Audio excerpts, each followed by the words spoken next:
Back students आज का हमारा topic temperature of the atmosphere या फिर एटमॉस्फेरिक टेम्परेचर माने कि वायुमंडल का तापमान।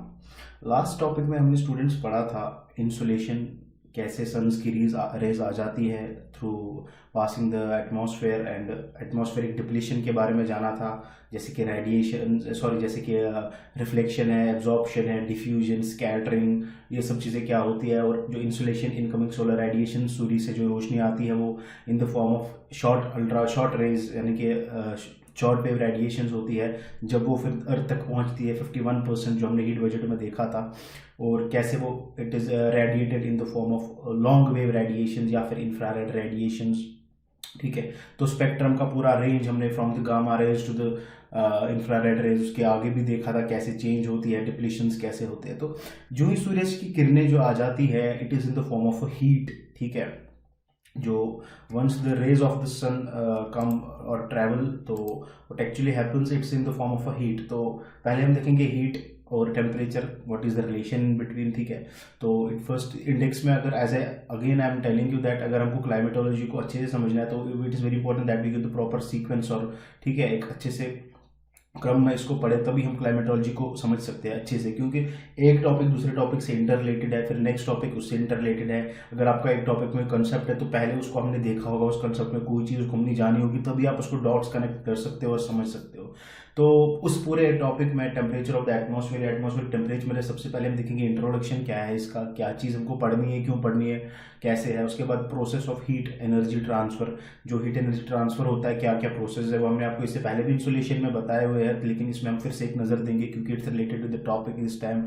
तो heating and cooling of the atmosphere कैसे होती है, टेम्परेचर को क्या क्या फैक्टर्स कंट्रोल करते हैं किसी भी लैटिट्यूड की किसी की जगह पे। ठीक है, जो टेम्परेचर्स होते हैं, how it is based, what actually are the dominant factors controlling the temperature of a place. ठीक है, तो डिस्ट्रीब्यूशन ऑफ टेम्परेचर, कैसे टेम्परेचर डिस्ट्रीब्यूट है ग्लोबली, हॉरिजॉन्टल का भी देखेंगे, उसके बाद वर्टिकली का भी देखेंगे, और टेम्परेचर एनॉमली क्या होता है, ये सब चीज़ें हम इस टॉपिक पे पढ़ेंगे, क्लियर करेंगे।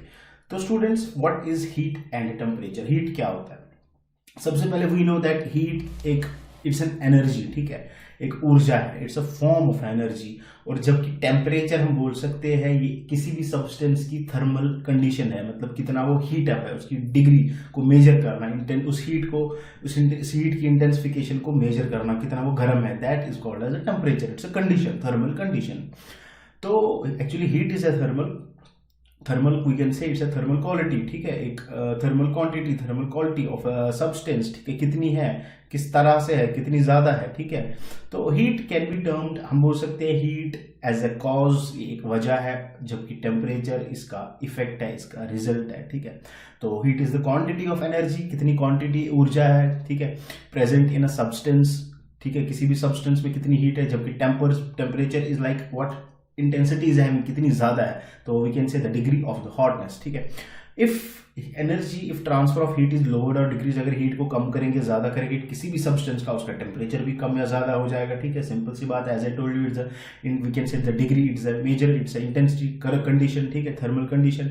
तो याद रखना, direction of heat from one body to another is influence, कैसे डिसाइड होता है, हीट की डायरेक्शन क्या होगी, दूसरे बॉडी तक कैसे जाएगी, by the differences in temperature. Temperature कितना डिफरेंस है आपस में, हीट हमेशा फ्लो करती है from hotter body to colder body, कब तक, जब तक they are in contact with each other और till that equilibrium, dynamic equilibrium is attained, दोनों की हीट बराबर ना हो जाए। It flows from hotter body to colder body. तो बेसिकली क्या होता है, एक्चुअली इसका मैकेनिज्म क्या है, कोई भी सब्सटेंस आप ले लो, कोई भी सब्सटेंस की बात करो, there are molecules present in it which are in constant motion, हमेशा चलते रहते हैं, यहाँ से वहाँ, यहाँ से वहाँ, यहाँ से वहाँ। और once these molecules are in constant motion they strike each others, these molecules keep on striking each others. ठीक है, और उसके बाद क्या होता है, बिकॉज ऑफ दिस कोलिजन, जो इसमें काइनेटिक एनर्जी इन मॉलिक्यूल्स में होती है, that is once they collide, they do the collision with other molecule, this whole kinetic energy is converted into the heat energy. ठीक है, remember this. Hence heat represents, what actually it represents then, it represents the energy of molecular motion. कितना molecular motion है किसी भी substance में, जितना ज्यादा होगा molecular motion उतनी ज्यादा heat intensity होगी, with measure of, and we measure it with the help, we say it is a temperature कितना है, degree of hotness कितनी है, तो we can say temperature, and on the other hand it measures this average kinetic energy of the motion of molecules. This is about heat. Actually heat यही है और temperature यही है। ठीक है, अब हम देखेंगे climatology, atmosphere में how it works। Process of heat energy transfer, कैसे हीट एनर्जी ट्रांसफर होती है, कैसे, बेसिक 3 मेन प्रिंसिपल्स क्या है, ठीक है, कहीं पे भी, and in atmosphere it works the same. जो प्रोसेसेस है that is the radiation, conduction and convection.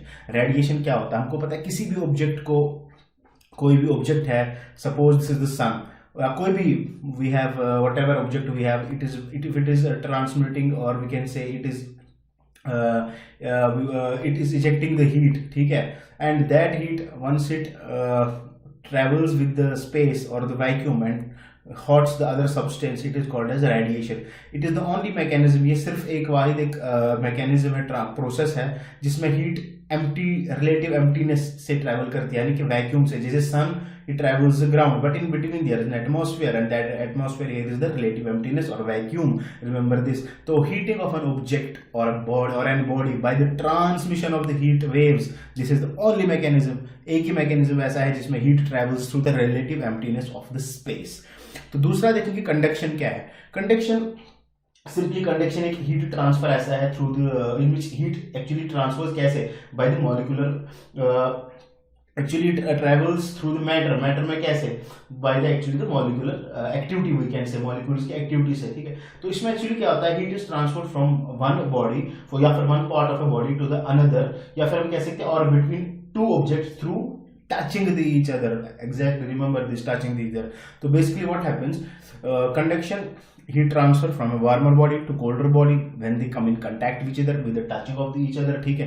when 2 bodies of unequal, जब भी कहीं पे 2 unequal टेम्परेचर किसी भी 2 बॉडीज में होंगे, जब वो कंटैक्ट में एक दूसरे से आएंगे, suppose this is the cold, this is the hot, इसका टेम्परेचर सपोज 15 है, इसका टेम्परेचर 10 है, तो what will happen, there occurs the flow of energy from warmer body to equal body. कब तक, जब तक इनका टेम्परेचर बराबर नहीं होगा, 7.5, ठीक है, तब तक it will keep on transferring from hotter body to colder body till the equilibrium is attained, और जब तक हम इसका कंटैक्ट ब्रेक नहीं करेंगे, this will keep on happening.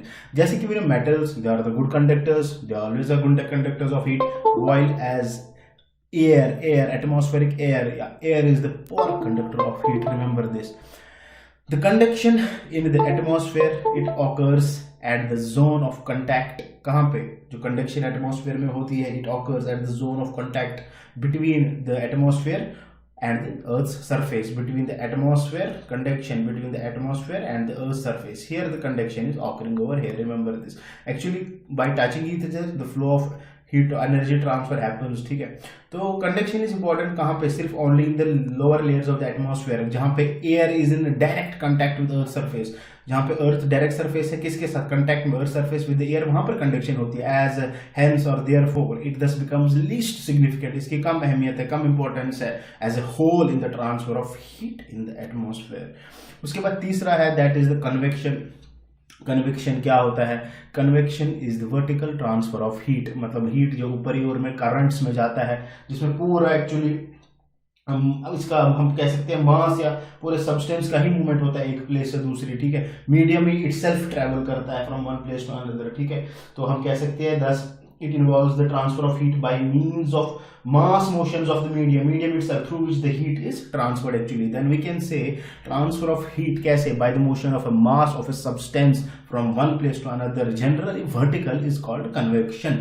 तो convective motions कहाँ पे होते हैं, it usually happens or it is mostly possible in liquids and in gases. The air of the lower layers, अब क्या होगा जब लोअर लेयर्स अर्थ की जो कनेक्टेड लेयर्स है या लोअर लेयर्स है, ये भी गर्म हो जाएंगे, कैसे, इधर बिकॉज ऑफ द रेडिएशन और because of the conduction. Now it has to get transferred from one place to another by then, it's a natural phenomenon. So what will happen, convection will come to take place, convection होगी, पूरा medium ऊपर चला जाएगा, heating will, it will tend to transfer the heat from the lower layers or to the from lower to the upper layers. Then we can say the heating of the air leads to its expansion. Once the expansion will occur through the convection or through the radiation, density decrease हो जाएगी, ठीक है। density decreases, air becomes light and it moves upwards. Remember, light air always is, it's a warm and it rises upwards, and we can say however the cold air is dense, it's heavy, it tends to sink, ठीक है। the continuous ascent, अब जब चढ़ता है continuous ascent होती है of heated air, it creates a vacuum। अब जब ये heated ऊपर चला गया है, it creates, suppose surface heated air is going upwards, it creates a vacuum, एक emptiness पैदा क्रिएट करता है।